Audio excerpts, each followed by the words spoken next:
Hey team, I want to share some information by using the instant deal analyzer to get a more detailed look at a property.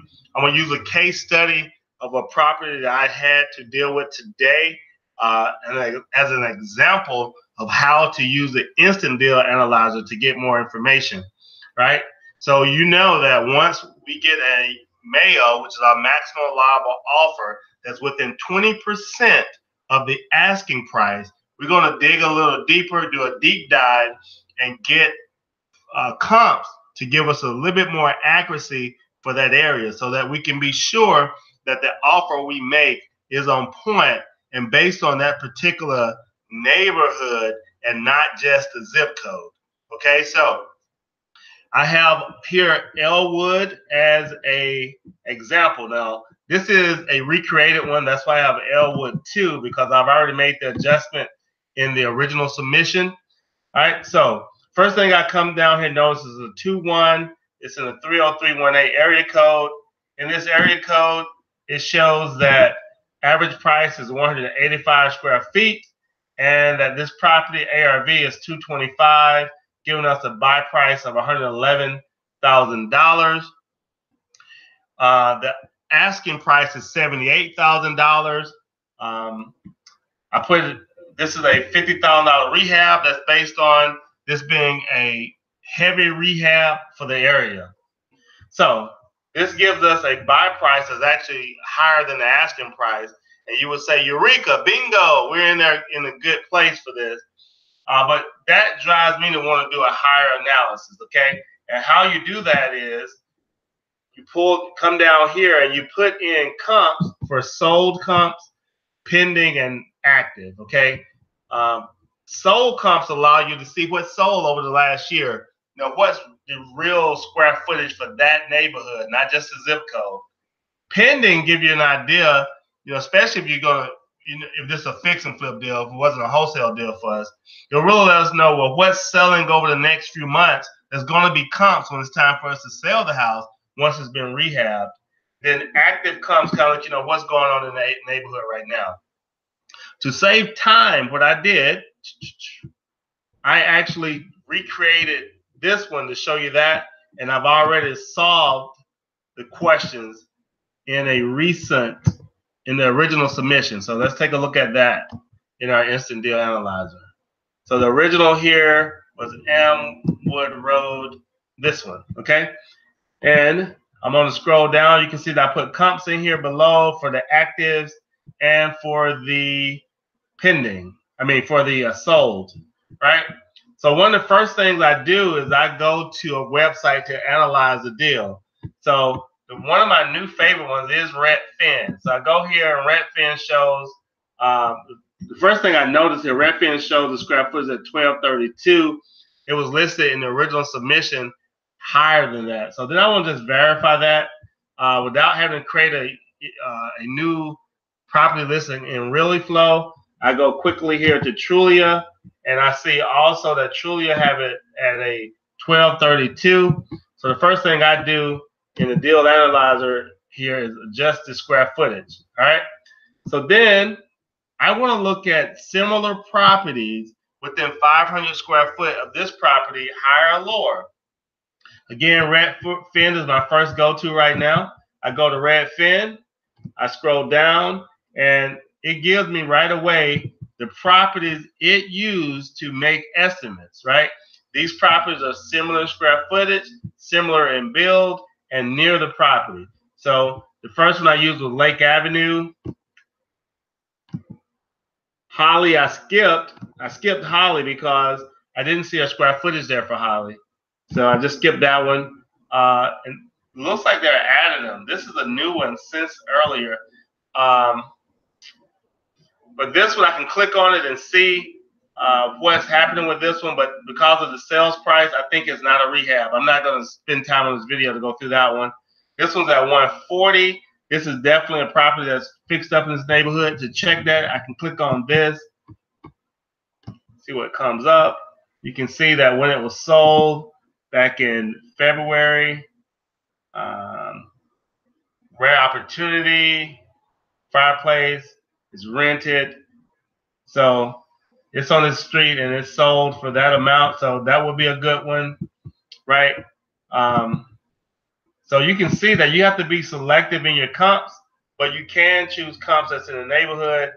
Here's more. All right. So when I went through there, I came up with, I chose two comps from that area. I went over to Trulia and I looked in that area as well. And I see right away in Trulia that the comps are more. Trulia have sometimes the most recent comps, but they're not the right distance. So I want to look at the right distance and size.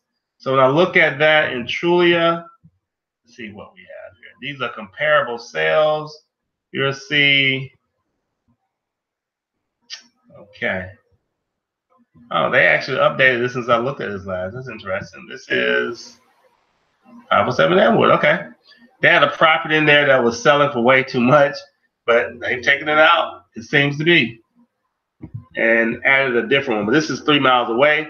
So let's see. Here you would look and see if there's a 2-1 that's close. All right, here's a 2-1. So they've actually changed this since earlier today. Here's a 2-1 that's 0.22 away. This looks like this would probably be a pretty good comp. It is 912 square foot. And then you have another one here. That's a 2-2, but it's too far away. All right, let's take this one. Let's add this one. Let's see what happens. This is 1667 North Avenue. You would go here. I'll put in 16. Come on. 1667 North Avenue. Oops. Atlanta, Georgia. And for this particular one, where are you? Okay, this is take a look at it.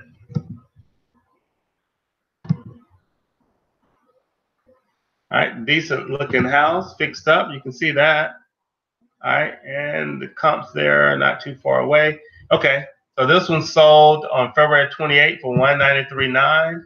Looks like this is a neighborhood that may be on the rise. I'm looking for the zip code. Sorry, let me go get that. Zip code here is 30318. Okay. 93900. 308. This is 912. 2 bedrooms, 1 bath.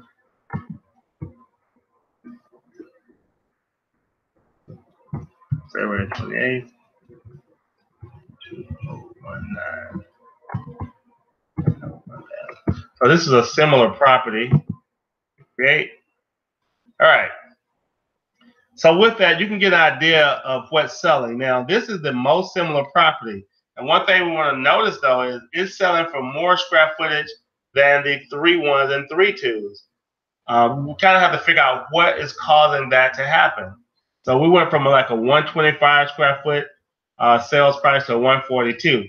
Let's take a little deeper look at this one and see, was there anything about this particular property that would make it sell for more?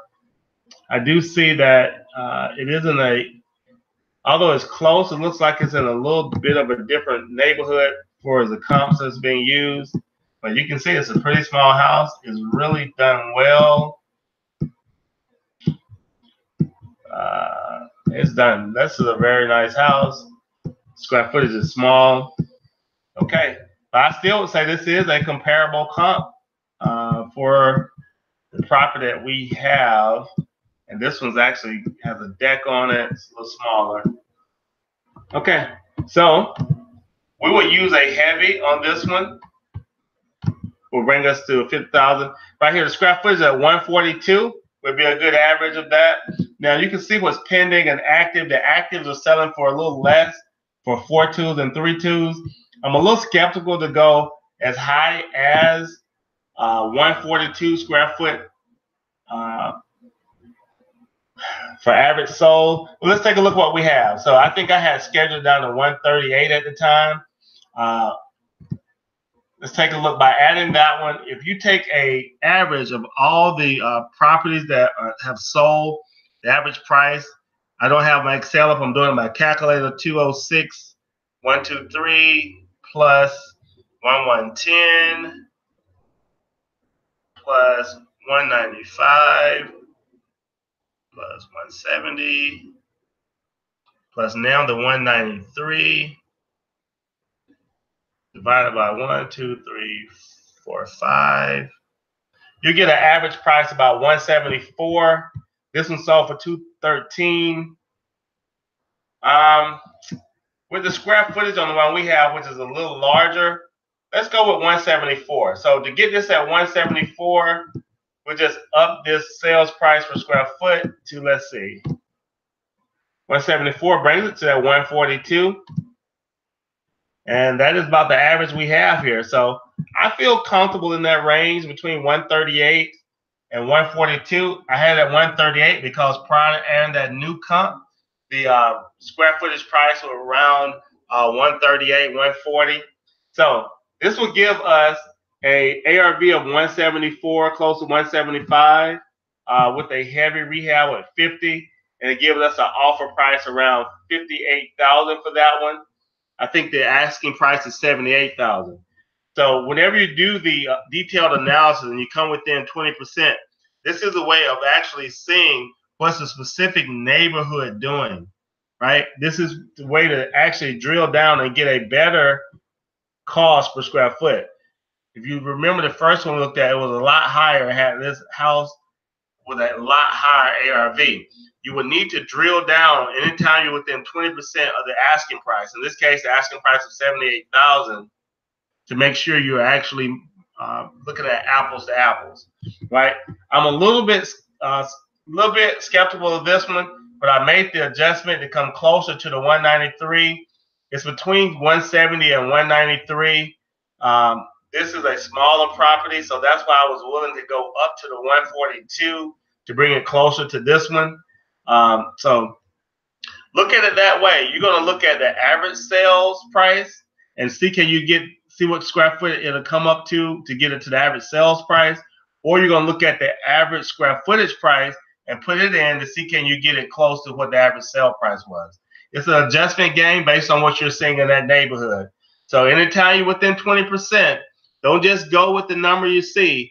Go get a deeper dive to look at that neighborhood, which uses a half mile out. I like to even look within the last 3 months, last 90 days.